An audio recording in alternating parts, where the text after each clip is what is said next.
नमस्कार, इंडिया अपडेटमध्ये आपले स्वागत।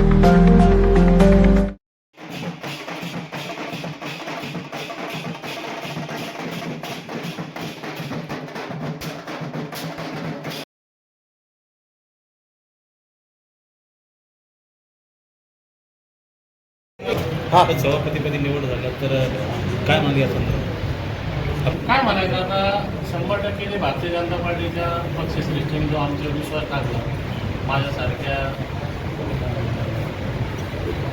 कार्यकर्त्यांची संधी दिली, तर हा संधीचा उपयोग जनतेच्या सेवेसाठी ग्रामीण भागातील जे काही जनतेच्या जिल्हा परिषदमार्फत योजना असतात तर ते प्रत्येक शेवट घटकापर्यंत जायला पाहिजे हे हेतूने आम्ही सगळे कामं करणार। आणि भारतीय जनता पार्टीचा विचार आणि काम हे आपल्या जिल्ह्यात सर्वतोपरी पोहोचण्यासाठी या पदाच्या माध्यमातून आम्ही 100% जनतेची सेवा होईल या हेतून काम करणार। जिल्हा परिषदेत सर्वात मोठं खातं म्हणून बांधकाम विभाग हा अतिशय महत्त्वाचा विभाग आहे आणि या विभागाअंतर्गत जिल्हा परिषद बांधकामासंदर्भामध्ये कामं असतात।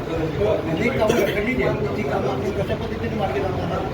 मी माझं वैयक्तिक मत आहे, खातं लहान मोठं हा बघण्याचा दृष्टिकोन आहे। जरी काम करतो वेगळा असेल, छोटं जरी खातं असेल तर आपलं स्वतःवर आहे, आपण किती चांगलं काम करतो। आणि ह्या नक्कीच जरा तुमच्या ज्येष्ठ लोकांचं म्हणणं आहे, या खात्याला खूप महत्त्व आहे, की हे महत्त्व मी तितकी जिम्मेदारी की आपल्या जिल्ह्यातील ग्रामीण भागात बांधकाम विभागातून जे काय कामं रखडलेले आणि रखडलेले कामं पूर्ण करून नवीन योजनातले कामं करण्याची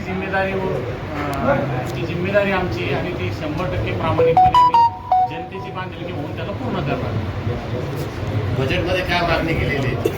आता बजेटला मी नवीनच आहे, दोनदा ग्रामपंचायतला आलो, एकदा सरपंच झालो आणि आता जी संधी मिळाली तर अधिकाऱ्यांसोबत काय चर्चा करून अध्यक्ष उपाध्यक्ष यांच्या नेतृत्वाला आम्ही जिल्हा परिषदचं कामकाज आणि आमचे जे काय भारतीय जनता पार्टीचे जिल्ह्याचे आपलं जे नेतृत्व आहे, अतुलजी सावे साहेब आहे, बम साहेब आहे, चव्हाणताई आहे, ते सगळ्याच्या माध्यमातून 100% जनतेचे हिताचं काम सगळे मिळून करतात। आपण एक तरुण उमेदवार आहे, आपण अतिशय लोकप्रिय आहेत ग्रामीण भागामध्ये, आपल्या कार्याचा ठसा भविष्यामध्ये कसा राहील या दृष्टीनं आपण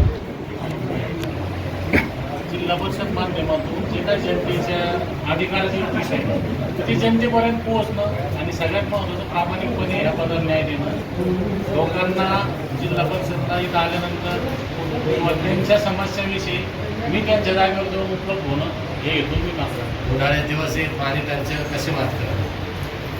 आता आमचे आढावा बैठकीत आम्ही त्या विषयावर चर्चा केली आहे।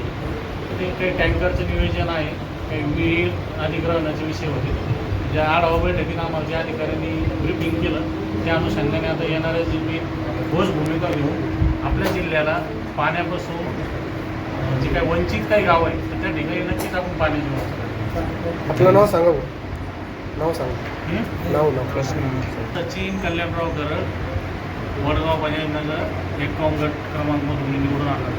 भारतीय जनता पार्टीने मला जी संधी दिली तर मी आभारी आहे।